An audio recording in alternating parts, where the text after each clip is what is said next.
As painful as betrayal is, it can be a very useful way to develop characters and deepen the plot of a show.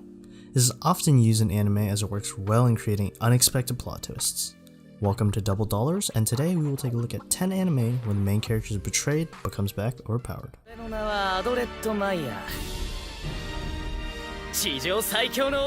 Before we begin, be sure to drop a like and subscribe down below for more anime top 10s. And without further ado, let's get right into the video. Forgive me. He'll remember us as long as he lives, and you know it. It can leave loose ends. Number 10. Evil or Live.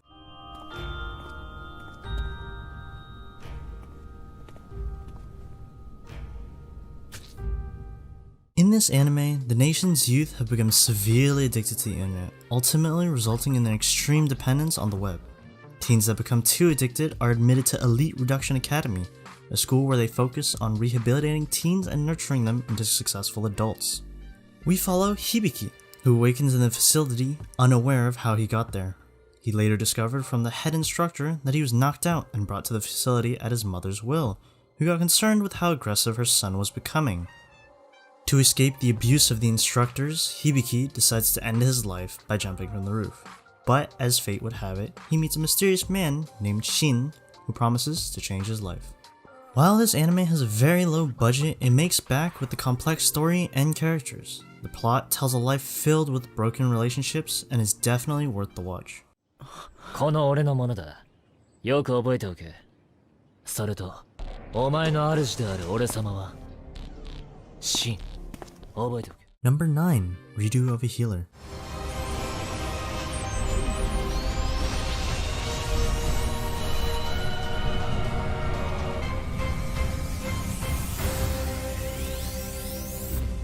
This anime takes place in your average fantasy setting. The protagonist, Keiyaru, acquired healing powers that could heal any injury regardless of the severity. He was supposed to live a great life, but what awaited him instead was nothing less than hell. He was subjected to seemingly endless torture and abuse. Determined to put his life back together, Keiyaru decides to unleash a healing spell that would rewind the entire world back to the time before he began to suffer his horrible fate. With the knowledge of the suffering of his past, he vows to redo everything in order to exact revenge upon those who have wronged him. This story is a neat break from the generic fantasy stories that anime is known to have. It's different, and it can be disturbing to some audiences. I don't recommend this to the faint of heart, but if you think you can handle the dark topics, then I think it's a great show to watch.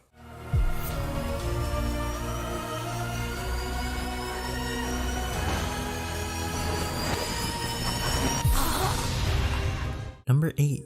Inuyashiki.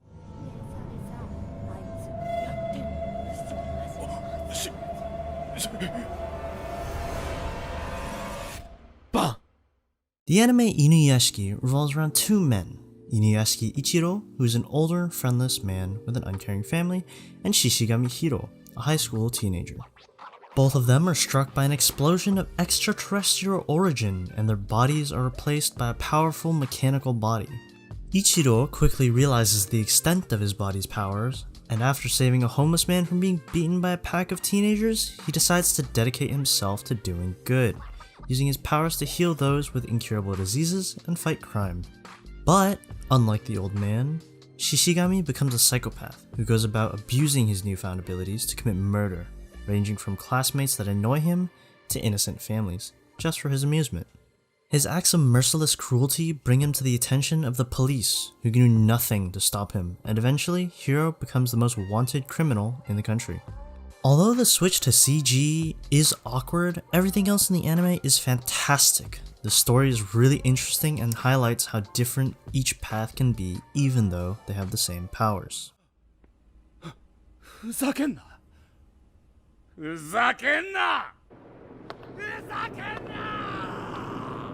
Number 7. Full-Time Magister.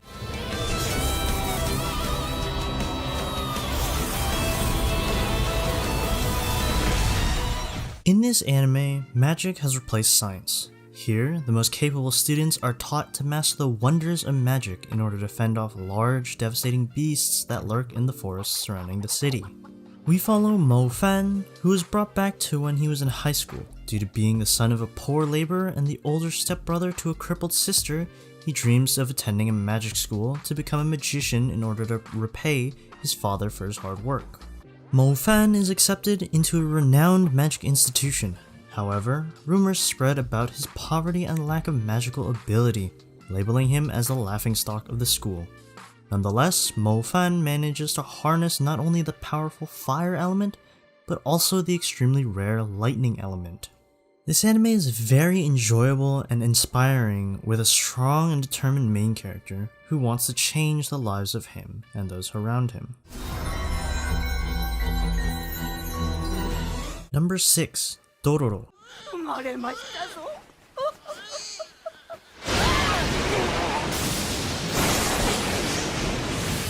This anime takes place in feudal Japan during the Muromachi period.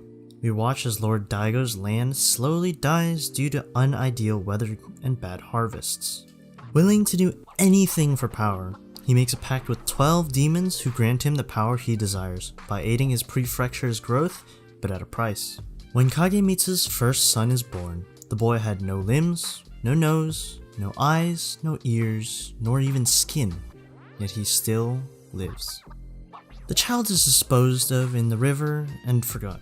He is eventually saved by a medicine man who provides him with prosthetics and weapons, allowing him to fend for himself.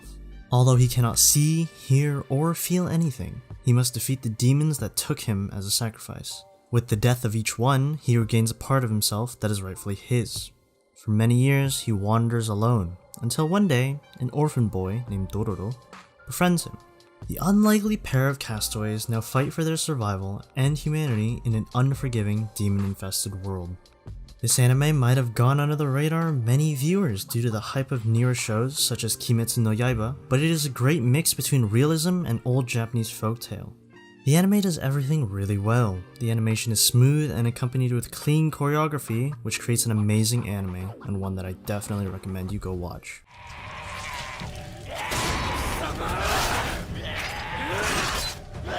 Number 5. Yona of the Dawn.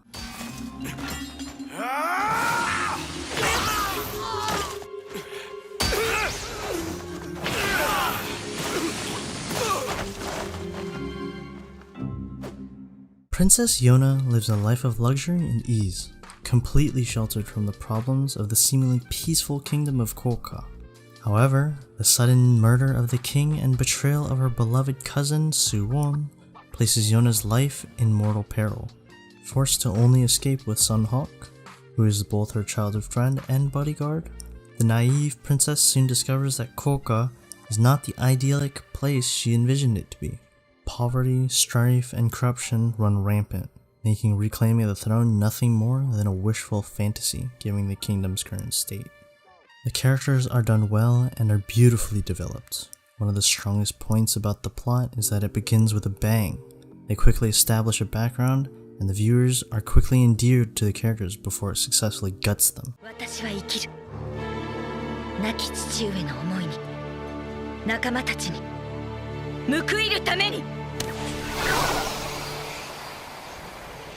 Number 4.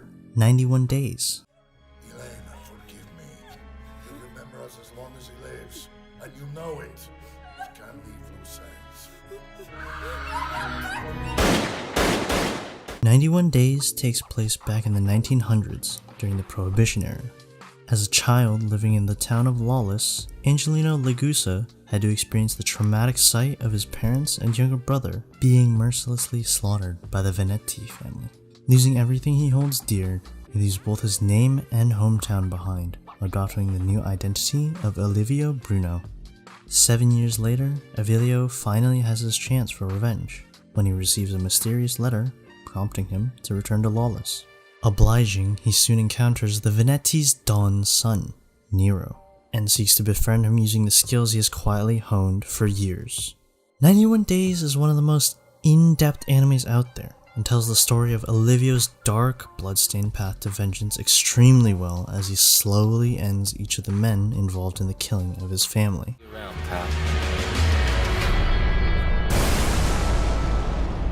Number 3. Devilman Crybaby.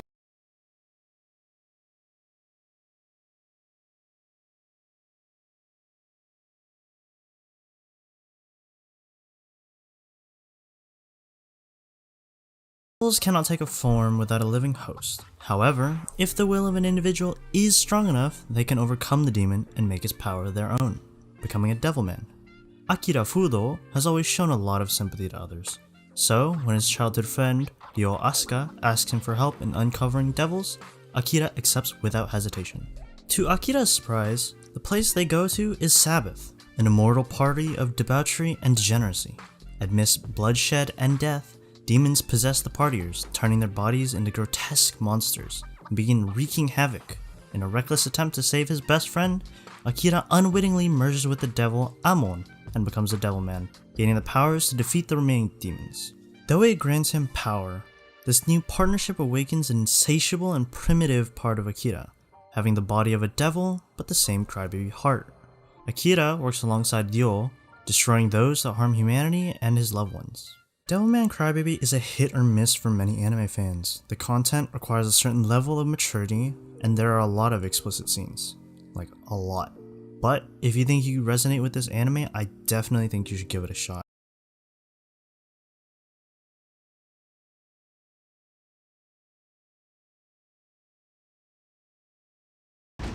Number 2. Braves of the Sixth Flower.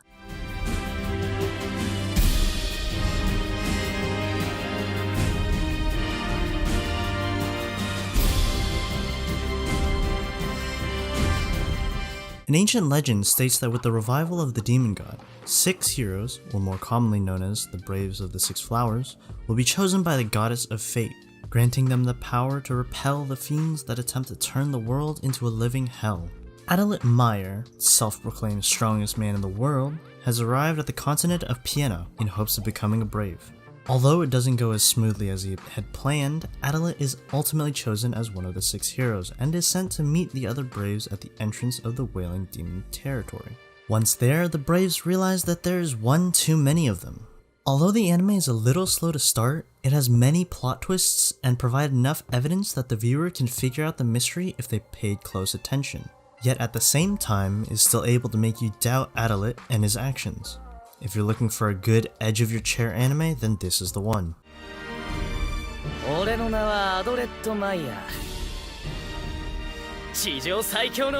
Number 1. Vinland Saga.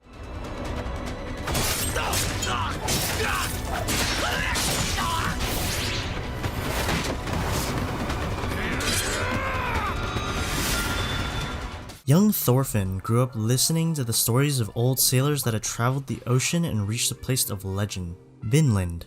It is said to be warm and fertile, a place where there would be no need for fighting, not at all like the frozen village in Iceland where Thorfinn was born, and certainly not like his current life as a mercenary.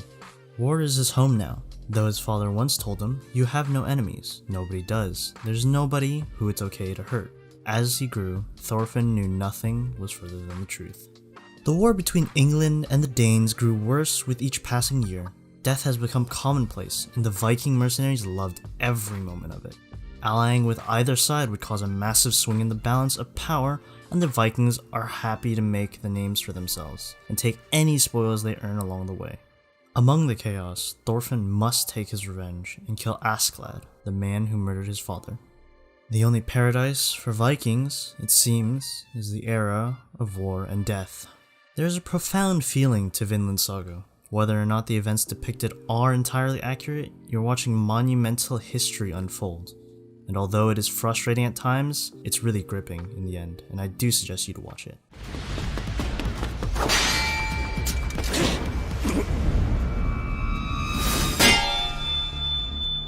Hey, if you made it this far into the video, I appreciate you for watching this one. I just wanted to say thank you for your support on my first video. If you haven't seen it, go check it out. It was super rough around the edges and I hope this video does better. If you have any criticisms, let me know in the comments below and I will try to improve on them. Again, thank you, and if you haven't subscribed yet, make sure to do that because it really truly does help a lot.